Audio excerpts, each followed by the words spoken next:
How's it going, guys? It is Galake from the Avid Entries, or I suppose now the Phantom Pages, bringing you guys what is most likely going to be the final entry at long last, the final entry to my Shadows Before Dawn reading series. It has been several years coming. Yes, it's very hard to believe that I started this in 2019, this series, and I'm just now finishing the book. 3 years later, I know. It should give you a pretty good indication of how slow I am with content over here on the YouTube, but I'm hoping that with the end of this and the start of a new one, we can actually get on a set, decent schedule that we can follow through with consistently and push things out at a more consistent and faster race, or faster rate, rather, or pace. So yeah, this is going to be tool number 29, entitled Stepping Into Your Purpose. If you haven't watched tool number 28 yet, make sure you do that before you jump into this one. After the tool also, there is a somewhat of a lengthy excerpt, I think. And we're going to go over that, I think. I was debating between whether or not I wanted to save that for a separate video, but I'm just going to include it all into here because it's only a couple of pages long. So anyway, this is it. This is going to be the final Shadows Before Dawn entry. So here we go. Tool number 29, Stepping Into Your Purpose. This one is, I think, by far probably the longest tool. So sit tight, get yourself some tea or water or coffee, and just relax and listen to this final entry here. So first section, Creating a World You Love. At some point in our lives, we all end up asking ourselves the question, what should I do with my life? It's a decision we all must make, and one that we do make one way or another. Everyone ends up doing something, consciously or unconsciously. You may not like it, you may not have even chosen it deliberately, but you are doing something. This chapter explores this topic in order to help you get closer to finding your true purpose, if in fact you are not there yet. This is probably going to be the most important tool or most important chapter for me, for sure. Within the bigger spiritual picture, your life path is meant to be a reflection of who you really are. This means that your life has no more limitations than the limitations that you... Oh, my mic wants to do that thing. Yourself impose on it. In truth, you are truly free, and your life can change at any moment. You are the one in charge. If you're not happy with your career direction or your life's purpose, it is up to you to take action to get on track. You may have already realized this, but in case you haven't, here is an undeniable truth. If you don't decide how you want to live, what you want to be, and what you want to do, then someone or something else will decide these things for you. If this has already happened to you, with some other forces having determined your place in life, chances are that you are not living according to your own inner values and enjoyment. Instead, I expect that you have probably yielded to any number of subconscious influences such as genetic predispositions, upbringing, social conditioning, environment, and the opinions of other people in your life. Who wants all that stuff running in their life? Not me, and not you either, I expect. I'm here to tell you that you don't have to surrender control of your life to these outside influences, especially since the true wisdom you seek is already inside you, and all you need to do is learn and listen to it. Thought I heard a noise. I'm talking about intuition, and we all have it. Your inner values are expressed through intuition, which is the voice of your true self. Getting in touch with your intuition is the best way to find out who you really are and allow your true self to operate in your life. I realize that this process can be a scary one because your inner values may run counter to everything you've been led to believe.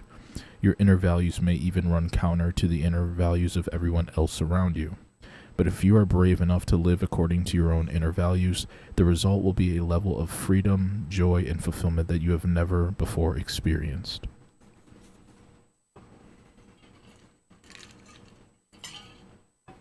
Next section, your soul's purpose. This is a good time to speak to you about your soul. which is your true, essential self. Your soul doesn't need to go searching for who you are because it knows exactly who you are, what you love, and what your deepest desires are. We are not born upon this planet searching for our souls as if we have lost them. In fact, young children, for the most part, live entirely according to their souls. It's only when we become self-conscious enough to adopt external values, opinions, and advice that our own souls become suppressed and obscured to us. Many of us spend the rest of our lives seeking ways to get this inner awareness back, and the lessons I am sharing in this chapter deal with that process. Again, you might feel a little fearful, tapping into something as deep as your soul, but until you uncover and accept your true desires and true self, it is not possible to be truly loved. True love is love that exists for the truth of someone, not a facade put on for the perceived benefit of anyone else or of society. There is nothing in this world that compares to being loved for what is real about yourself. So when you are trying to decide what to do with your life, it is important to first find out where you are. Ask yourself in this very moment if you are happy. This is not a question that refers to mere contentment. Ask yourself if you are happy. Really means asking yourself, are you passionate about your life? Do you get more excited about going on vacation than you do about doing your day-to-day work? Are you in love with your existence? Are you delighted to be here on Earth at this particular point in time? Do you like where you live? Do you enjoy your relationships? Once you have your answers, without calling them good or bad, you can begin to move forward to the place where you want to be, living the life you want to be living. Since this is all very serious so far, let me share some really good news. In reality, it's impossible to make a mistake. Behind every, Behind every erroneous, I think is how it's said, erroneous decision and mistake that a person makes in his or her life is illusion and fear. If you look even deeper, you will see that beneath every erroneous decision and mistake a person makes is a soul striving for relief, as well as an invaluable lesson to be learned. Finding your own values and priorities can take some risk. You must be brave enough to trust your own talents and trust that your internal knowing will bring you security instead of trusting anything outside of yourself for that security. It takes being brave enough to remember who you really are again.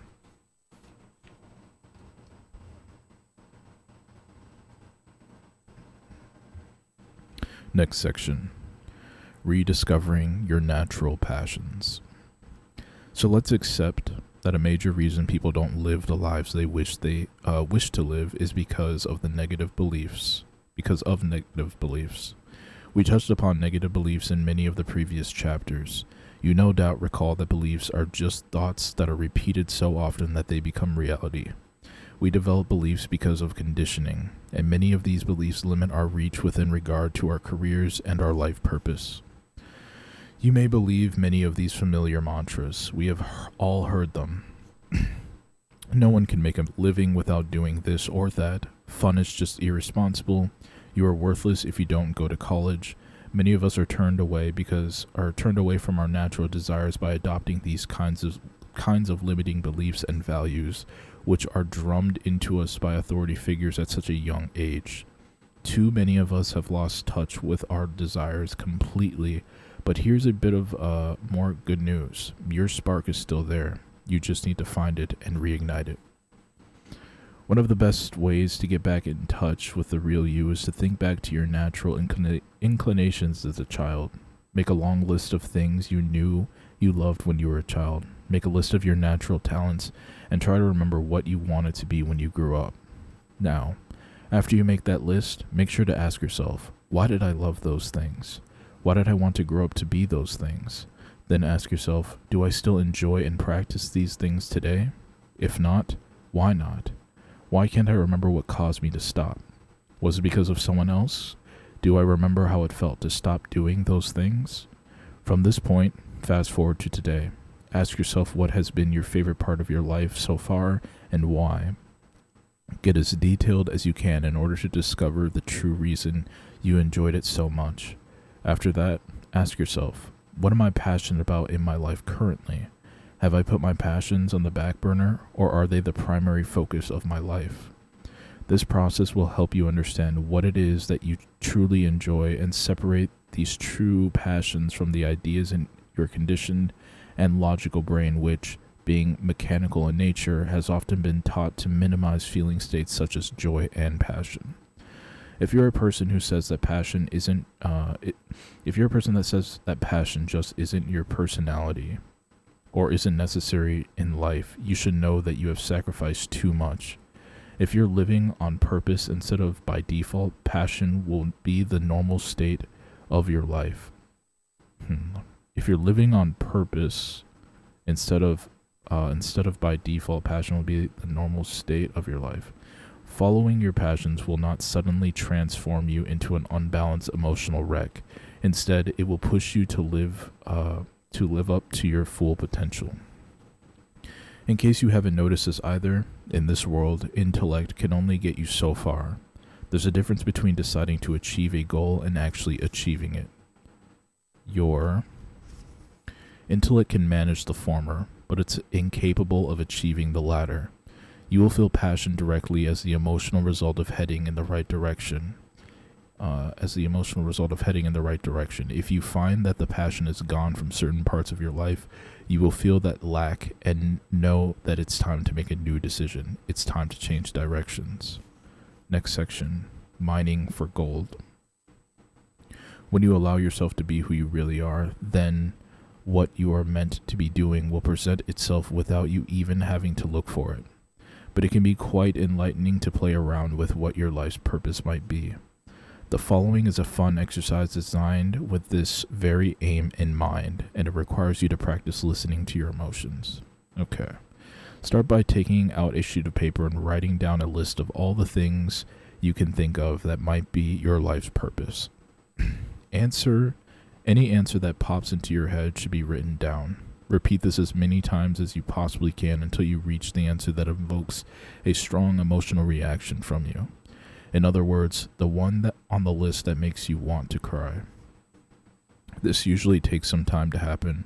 As you clear all the other thoughts out of your mind, then the answer that really strikes a chord with you is the one that has been voiced by your true self. Interesting. This usually takes some time to happen as you clear all the other thoughts out of your mind. Then the answer that really strikes a chord with you is the one that has been voiced by your true self. You may discover a few answers along the way that seem to give you a mini surge of emotion, but they don't quite hit you in the epic way that the real answer does. Those others are just a bit off. Make sure to highlight those other answers, though, as you go along, so you can come back to them to generate new permutations if needed. Each one of those each one that resonates with you reflects a piece of your purpose, but individually they aren't complete. When you start getting these kinds of answers, it means you're getting warm, so keep going. When you write the one that truly reflects your real self, you will know it. Once you find the answer, ask yourself if you are living your life according to that purpose. If the answer is no, ask yourself, what steps could I take right now in order to live according to that purpose? Is there any way that I could foresee incorporating the things that I enjoy and feel passionate about into the very life's purpose that I've just discovered? Then, if you can, take the risk of doing so. If not, put forth the intention for the opportunity to do so to come to you. It may come completely out of the blue. You don't need to know the how of things. The how will be presented to you. You simply need to know what you want and why you want it, and then be brave enough to jump at opportunities as they come along. When it comes to finding your purpose, have no fear of making the wrong choice. If you take the risk to try something that you feel is in line with your true self, that action will bring you joy. Even in the unlikely event that it doesn't, you can always change your mind and try something new. Maybe you are one of those people who avoid risks at all cost. Perhaps because you've been told that to play it safe is the intelligent thing to do. But ask yourself this, why? Why not take a chance? We will all die one day. Our lives are not permanent. All too often, people don't take risks only to arrive at death safely. But anyone who lives this kind of life regrets it in the end.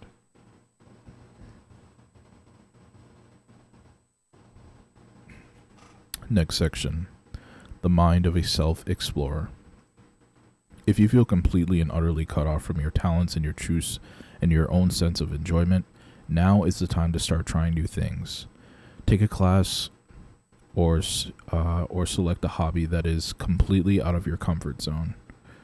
You may have something in mind that you are interested in trying, or you could just start trying things regardless of whether you are interested in them.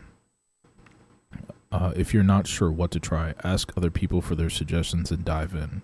Allow your friends to drag you to that event they've been trying to get you to attend forever. Do anything that you feel inspired to do. The worst thing that can happen is that you could decide you don't like something that you tried. And even if this were to happen, you'd be closer to knowing yourself. So adopt the mindset of an explorer. Trying new things can wake up parts of you that you never knew existed. Everything that is ever done is done for one reason and one reason only. The doer thinks they will feel better in the doing of it. Interesting. If a person lives for fun, it's because they think they will feel better in the having of fun.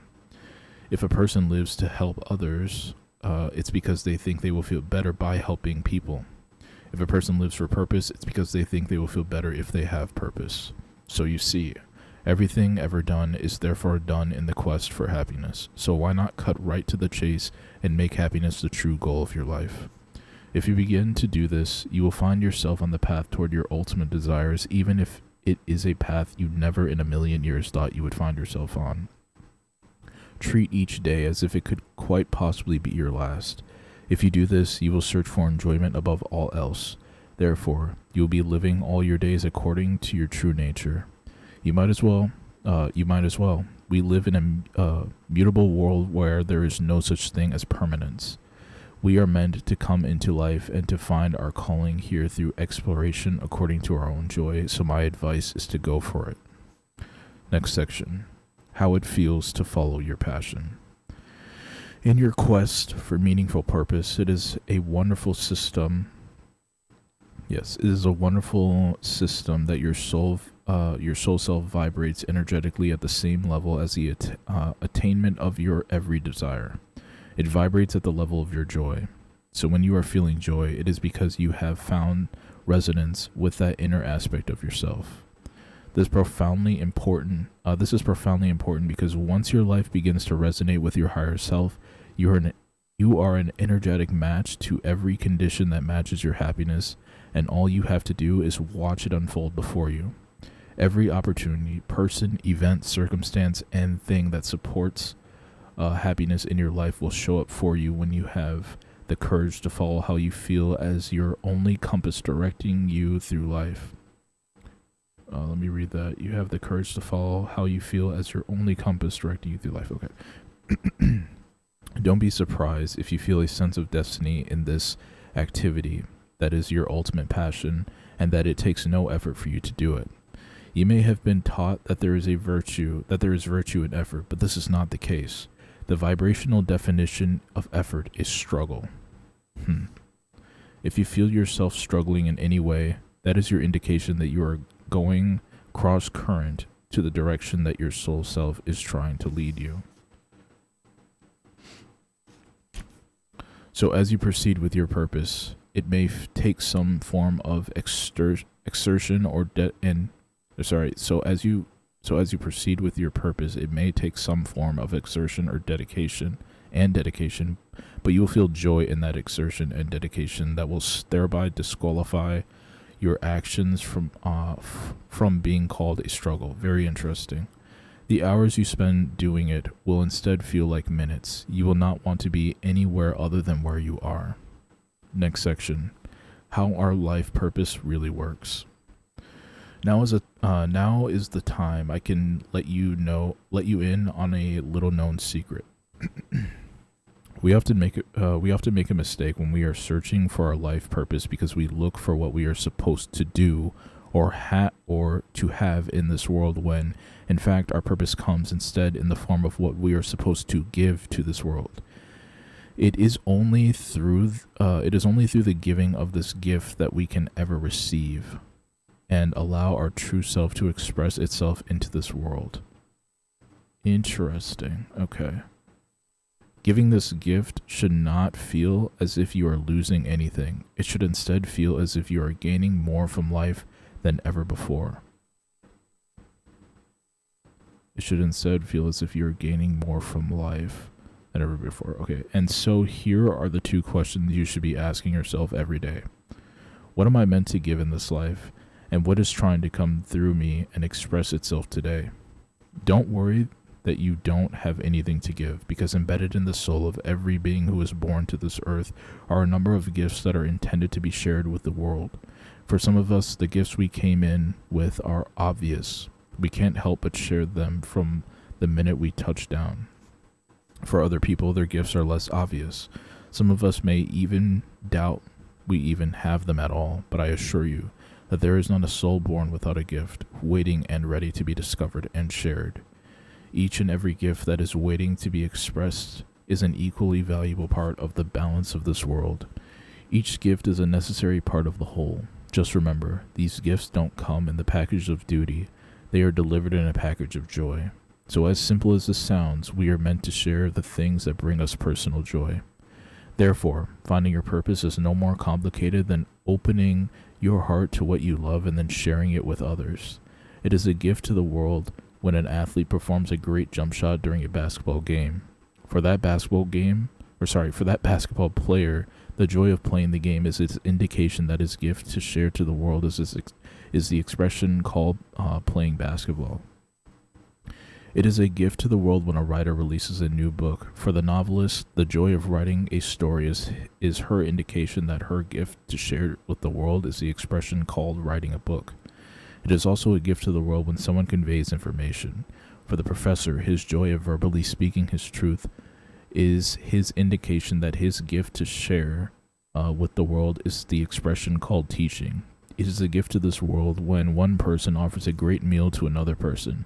To the chef, the joy of creating a really great dish is his indication that his gift to share with the world is the expression called cooking. We may have one thing that we are meant to do here, or many things. Purpose is not always expressed through a formal kind of profession. We may not receive money or be recognized for our purpose, but it is still part of our purpose. For example, for a mother, the joy of taking care of her children is her indication that her gift to share with the world is the expression called parenting. Fathers also feel the same sense of joy, purpose, and wonder when they engage with their children as an expression of their passion to be a father. Other kinds of gifts come in more covert ways, like the gift of eloquence, the gift of abstract thinking, the gift of listening, the gift of mathematical comprehension, or the gift of perfect pitch. It just so happens that for many of us, our multitude of gifts tend to fit nicely within a specific profession or hobby that we just love. Sometimes a single gift that we possess fits nicely within a great many professions. In any event, your gifts are no less important if they do not line up with the profession. You are fulfilling your purpose anytime you allow any gift to express itself.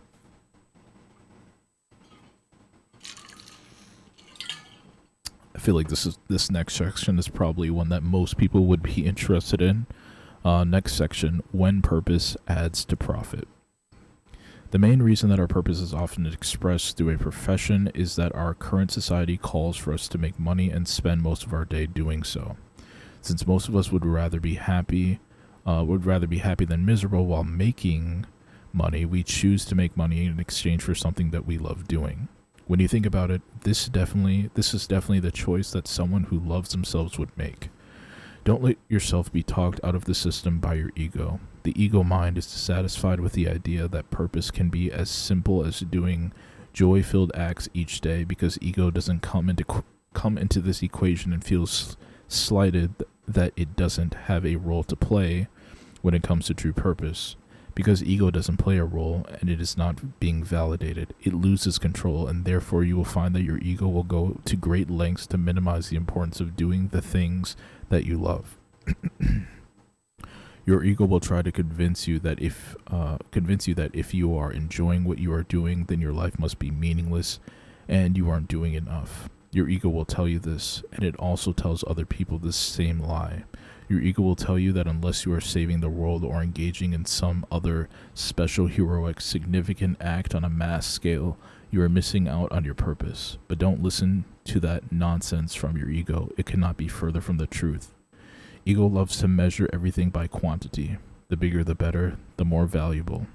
But universally, it's no more important an act to join Greenpeace and change a powerful act of legislator than it is to hold one person's hand when they are in pain.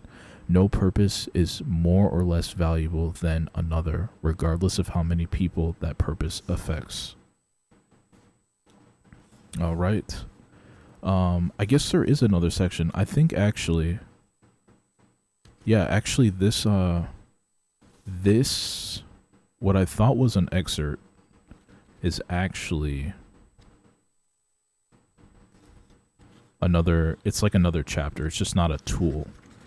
It's just not labeled as a tool, but we're going to go into that one anyway in the same video. So this chapter, I suppose, which is the final chapter, is entitled A Love Letter for the Future. First section, Becoming Butterflies. Caterpillars who curl up inside of their cocoons in darkness do not simply grow wings. Their metamorphosis first turns them into a primordial fluid. They dissolve completely and are reassembled to emerge as butterflies. This is how it goes for so many of us before the dawn breaks in our lives and we can emerge as transformed people. We are disintegrated. We experience darkness so all-consuming that we fear we may never see the light of day again, but we will. I am living proof of it. And so, in the name of self-love, there is only one way for me to end this book, and that is with the new love letter from my future self to my current self. Like the first love letter that I wrote myself all those years ago, which I included in tool number 11, I will let this one weave the fabric of what is to become my future. If I can get the page to turn.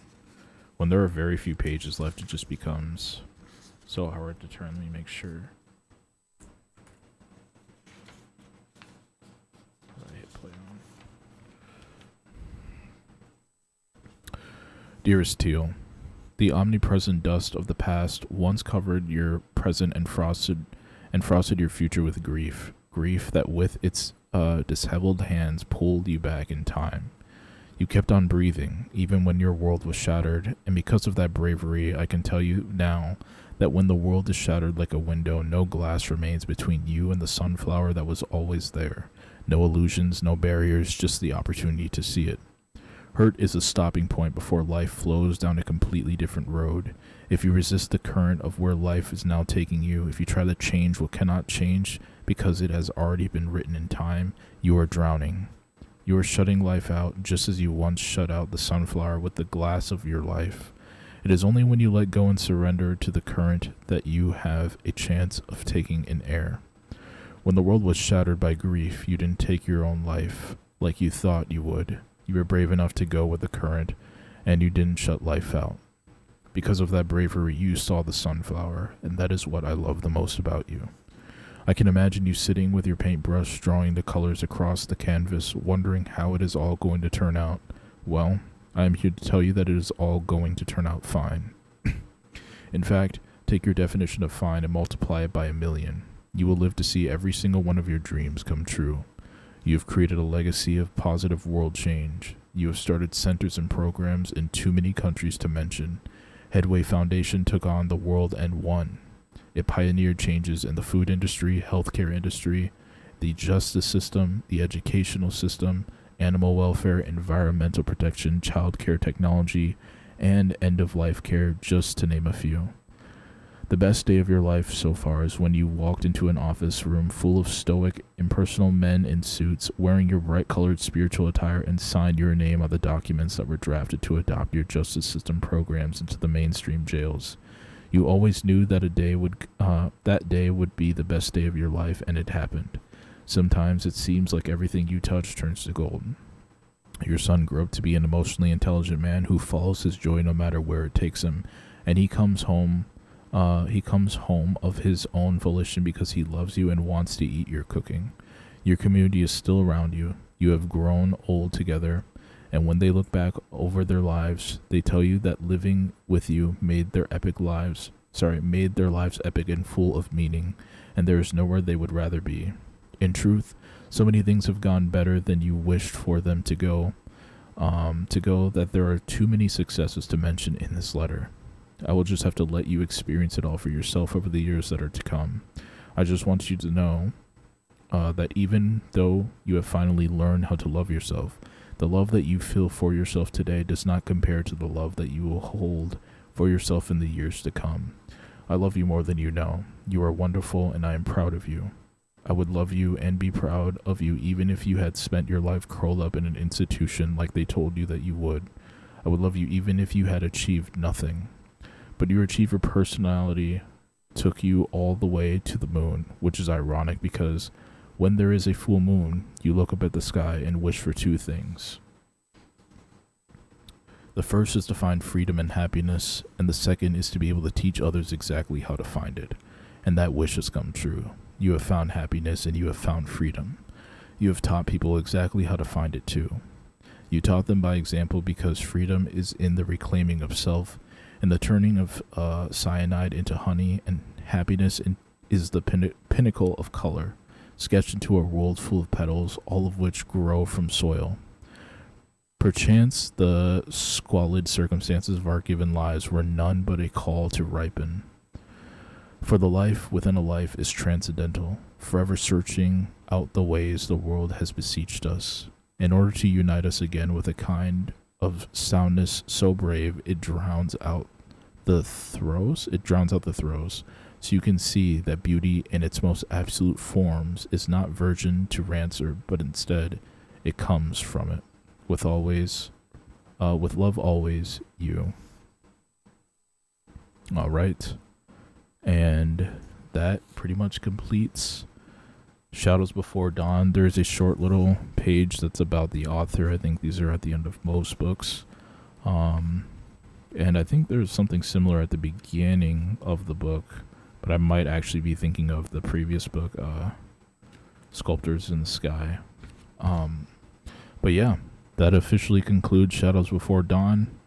This has been 3 years in the making. Definitely, I would say that this is, without a doubt, the tool number 29 is without a doubt the most resonating tool in this book. As somebody who, even till this day, really struggles with, I guess, stepping into my purpose or knowing exactly what my purpose is. Just something in general that I feel like a lot of people struggle with. Some people even subconsciously struggle with it. Some people don't even think about it until, it's too late, I suppose. I guess just like what was mentioned in the chapter itself. So I think if there was any tool that I would go back and read, this would for sure be the first one, tool number 29. So yeah, I would definitely like to know everyone's thoughts. If you sat and listened to this, definitely would love to know your thoughts about tool number 29. What are your thoughts about finding purpose? How do you do it? How do you go about it? Yeah, just open to any sort of discourse, I suppose. So now that we are finally done with Shadows Before Dawn, if you actually watched every single one of these, or a good majority of them, I guess, I would love to know your thoughts on the reading as a whole. What can I work on in general for future readings? Because I think, let me have this focus here. I think I'm probably going to end up starting another book. Probably I'm aiming for next week. The only thing is I don't want to rush into another one. I would like to have a sort of schedule planned out so I can make sure that these are up on either specific days every single week or bi-weekly, or I'm not exactly sure how to do it yet. But there are 2 books that I'm sort of looking at that I have not yet completed. There's one by Teal Swan, which is, I guess, technically the sequel to this, which is The Completion Process. That was a much shorter book, but it's a lot more nitty-gritty, I feel like. She has a whole program devoted to the completion process, so, or had. I'm not sure if she's still doing it. So I think that one is going to be a lot more nitty-gritty. I think that one's a lot better to probably read with a group of people. So I don't know. Maybe that is one that we could do. That's one that I would maybe even enjoy reading live, actually. And then I also have another book that is entitled The Kybalion. Let me see if I could find it real quick.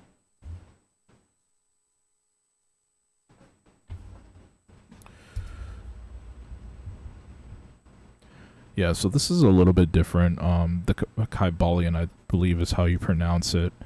This was given to me on a trip, one of my trips to, I think it was somebody I was on a trip with in Japan, or it was Korea, I think.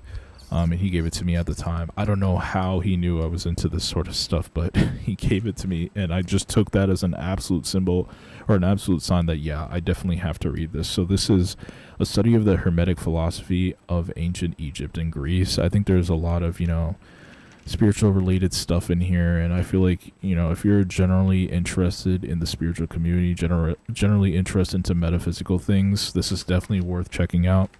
I think probably I will start this first, and if I decide to go into the completion process, we will do that as well. I think it's very doable if I end up doing 2 books at once. It'll probably just be a couple chapters a week, and I think, honestly, we do a couple chapters a week, maybe 1 or 2 per book. We should be able to finish each book before the end of the month.